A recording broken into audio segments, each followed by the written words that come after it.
As a psychologist, I have to say, congrats that you're searching for meeting exercises to boost psychological safety. Very smart. You are at the right place because I will now give you 4 templates, exercises that team leads and managers can use with their employees in both regular one-on-one meetings on the individual level and on team level, for example, in Agile retrospectives or other team workshops. I guess let's go. Okay, so let's look at the exercise.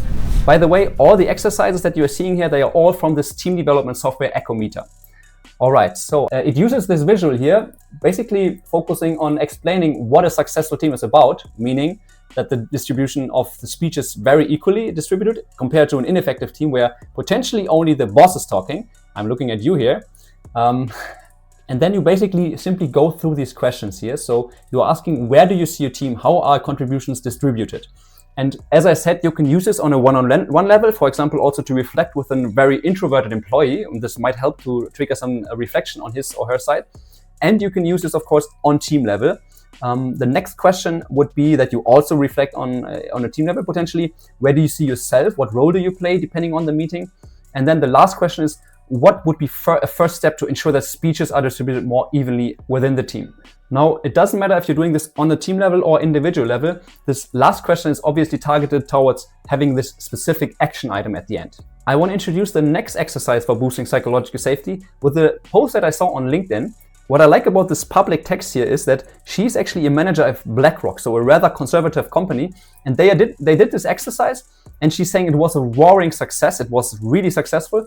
And even the very senior people, they said that it was pivotal after a few months. Plus, and that's, I think, very important in today's world, the skeptics that thought that potentially it would be too touchy-feely, they were actually really happy with this workshop. I will link this post below this video if you're interested in further information. But now, what is actually this exercise that you did that was so successful? Let's go back into our library. So let's see, conversation starters. And then I'm talking about the life story exercise. The idea is that everyone in the team is basically telling a story of their life in very few points. So maybe 3 to 5 key events. I would recommend that you're also talking about the private things, because when talking about these private things, that's where you get to know the person as a human. This very senior person might even suddenly not appear like this perfect person anymore. You can obviously vary these questions, so you can change them and adapt and say, okay, let's have only 3 or 5 or 10 live events, depending on how much time you have here. And obviously, this could be, once again, used in the one-on-one meeting, potentially also for the onboarding of an employee. And here the law of reciprocity applies. So you have to talk about yourself as well. So if you're doing this as a leader, you should definitely participate, and everyone who's in the room should participate to create and foster the psychological safety for everyone. And as a last part of this conversation, you might even also ask this question: what have you learned about each other? What has surprised you, to go on this meta level and reflect on this? Okay, let's jump to our next exercise. And this time it's a little different, because here I would recommend to do a little, let's call it health check. So the idea is that you are having a specific statement, and this is just for satisfaction in general, and everyone in the team is replying on a scale from 1 to 7, disagree completely to agree completely, for example. And the nice thing about this is that you can have some numbers that you can reflect on. And if you're doing this regularly, you can even create this history. So let's say I would reply to disagree somewhat, then I can click on history here. And then over time, I can see over the months, every time when I did this, how did I develop? Plus, I can even write some context down on why people gave this reply. This, for example, here is from our one-on-one tool. So this would be an example of the one-on-one conversation, but you can also do this on a team level. So I can show you how this looks in our retrospective tool. This would be an example of the statement. And then you can ask this question that is connected with psychological safety via our survey. And then you can see here, okay, there's 2 persons that agree completely. There's 1 person that disagrees. In this case, this is me with a specific statement here. And so this is a perfect baseline now to reflect on this together. And our tool as well helps you to reflect on these things by just giving a few facilitation tips. And if you're reflecting on this in your retrospectives, which is what you do here, what you can see here in our retrospective tool, then this would of course only be one part of your agenda. And the last thing is that you can even see this across the whole company. So for example, having this radar chart here about satisfaction, you can see how this develops over time if you want to. And if you want to, you can even make it visible across teams.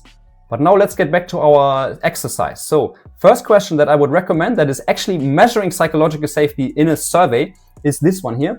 I feel very comfortable taking risks in our team. So taking risks is basically correlating with, am I feeling safe? And that's the reason why we are asking this question here.